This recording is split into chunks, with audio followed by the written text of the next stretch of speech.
Hello, welcome to Lagos Transportation Agenda, your most watched TV program on the transport system in Lagos.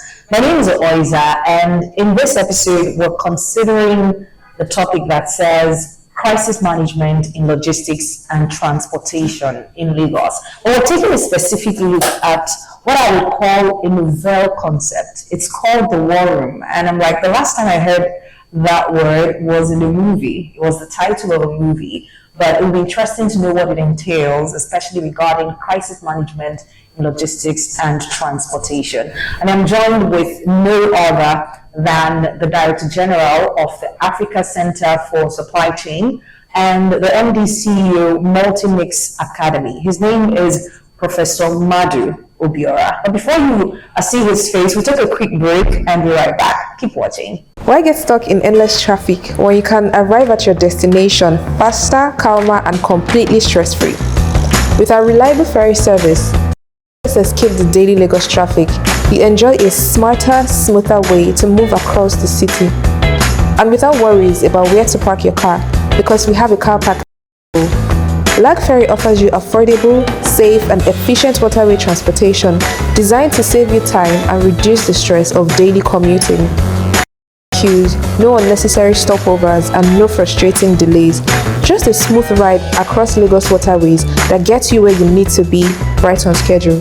Ready to skip the traffic? Visit lagferry.gov.ng to experience a smarter way to move across Lagos. Hello, welcome back. It's Lagos Transportation Agenda. Like I did say, we'll be considering the topic crisis management in logistics and transportation. And my guest is ready to serve all of his knowledge and experience in that particular area, especially again on the concept of war room in logistics and transportation. His name is Professor MADU Obiorah, and he's right here with me. Good day to you, sir. It's a pleasure having you on the show. Top of the day to you. How are you doing? I'm good.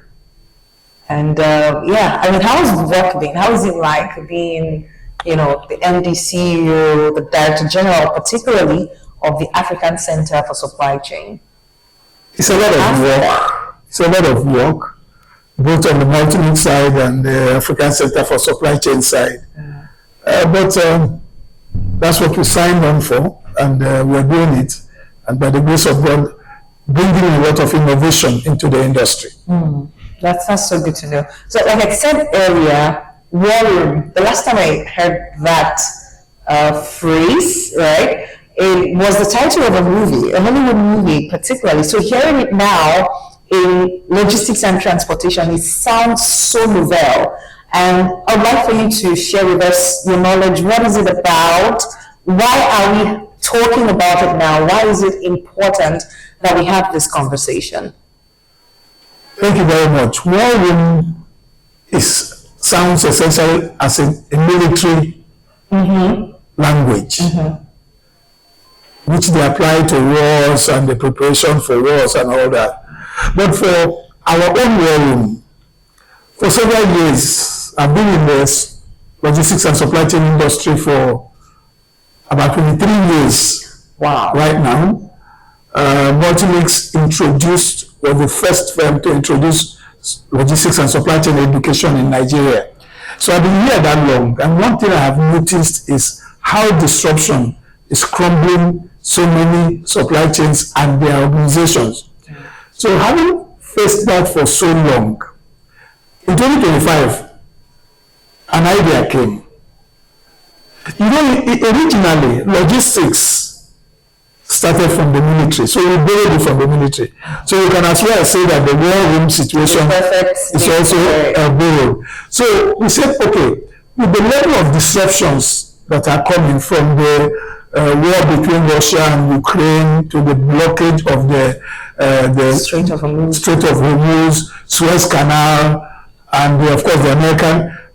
And apart from that, even if you come locally, you have herdsmen, you have bandits, you have kidnappers.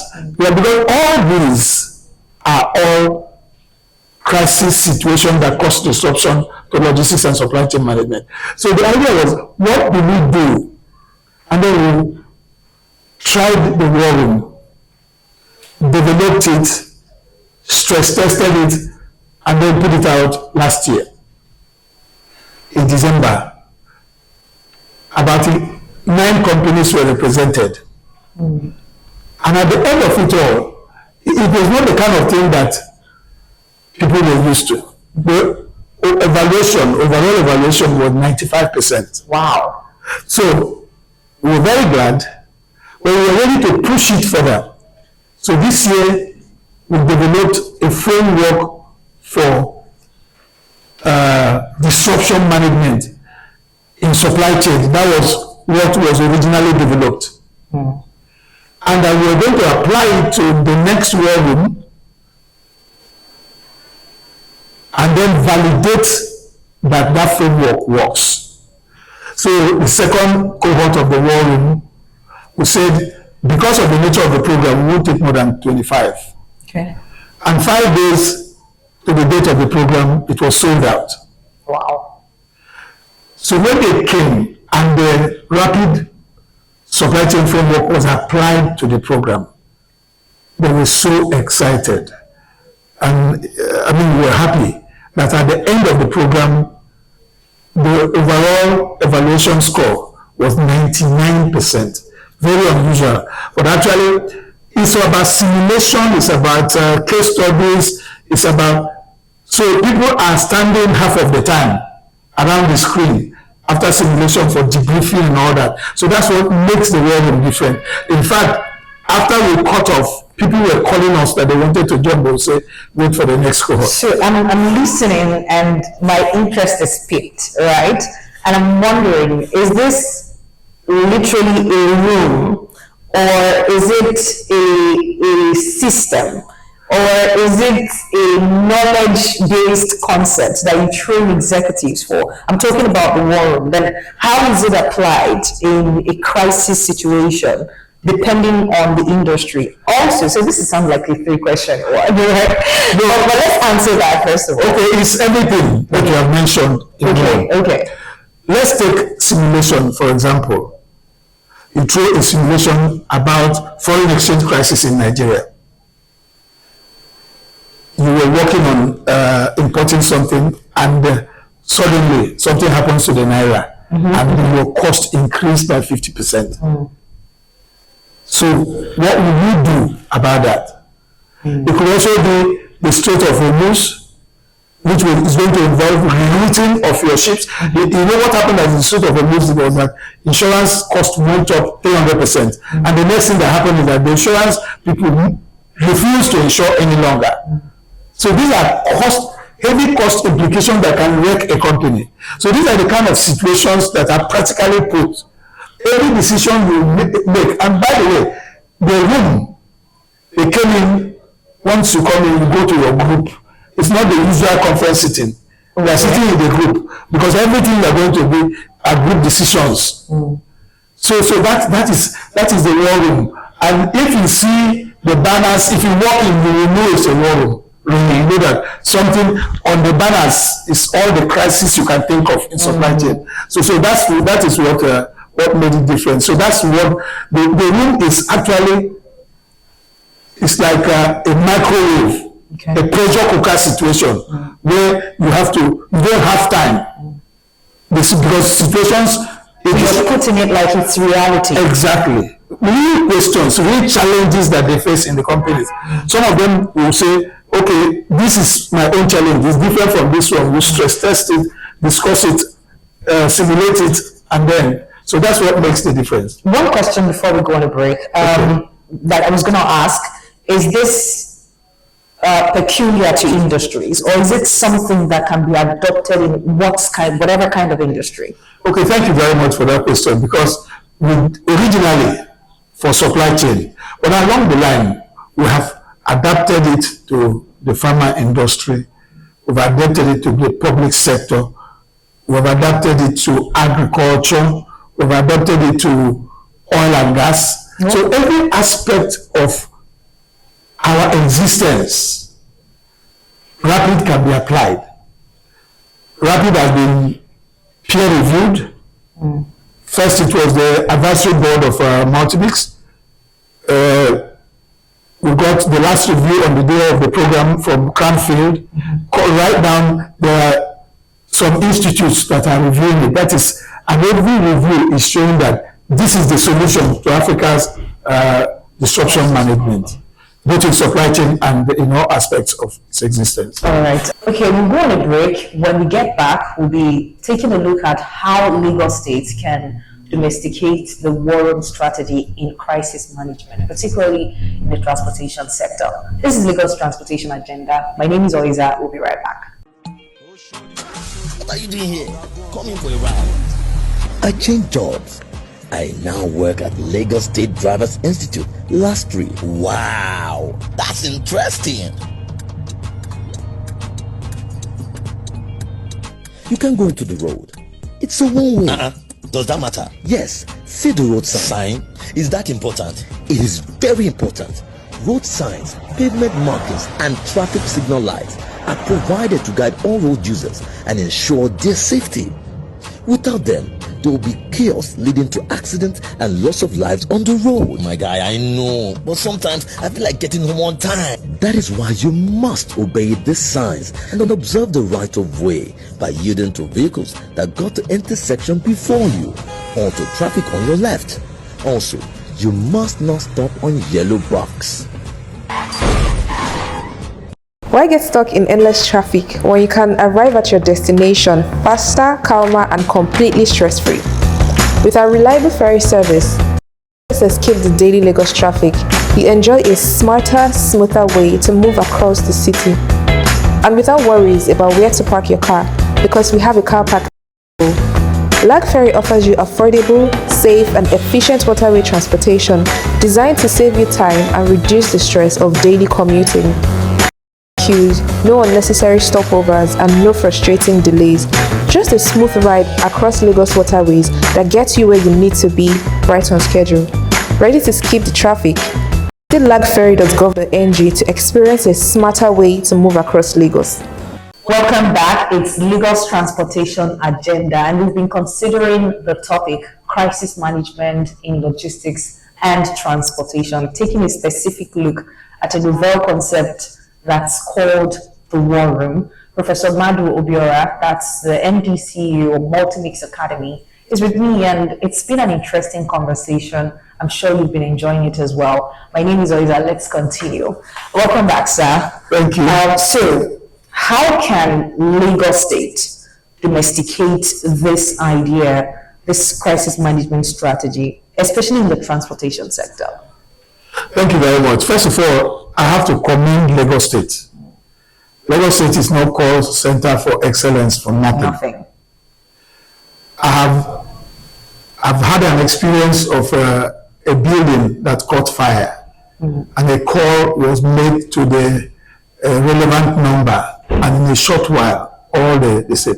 And I also recall that some time ago we had a breakfast meeting in Sheraton on preparedness for crisis. It was actually about flood that very particular time. So Lagos is quite responsive. Let's take it to the transport. If you look at transport, you can say that Lagos is implementing something that looks like the War Room. Because, first of all, setting up a radio that monitors traffic, reports what is going on, no matter what the discussion you're having with them. I've been there, I can't count the number of times I've been there. They will halt it and give information about traffic. So that very particular station and what it does can actually be regarded as part of a war room. Because war room is like a central command where if issues have to be escalated, you know who to escalate it to. And then also data driven, because as he's talking on radio, other guys are elsewhere supplying the information. And there's also a central indicator, apart from the guys who are on the field and the rest of it. So that is quite commendable. And even in terms of emergency management, I think they have tried. But can the war room fit in here? The answer is yes. Because the war room has pillars: resilience architecture, agile protocol.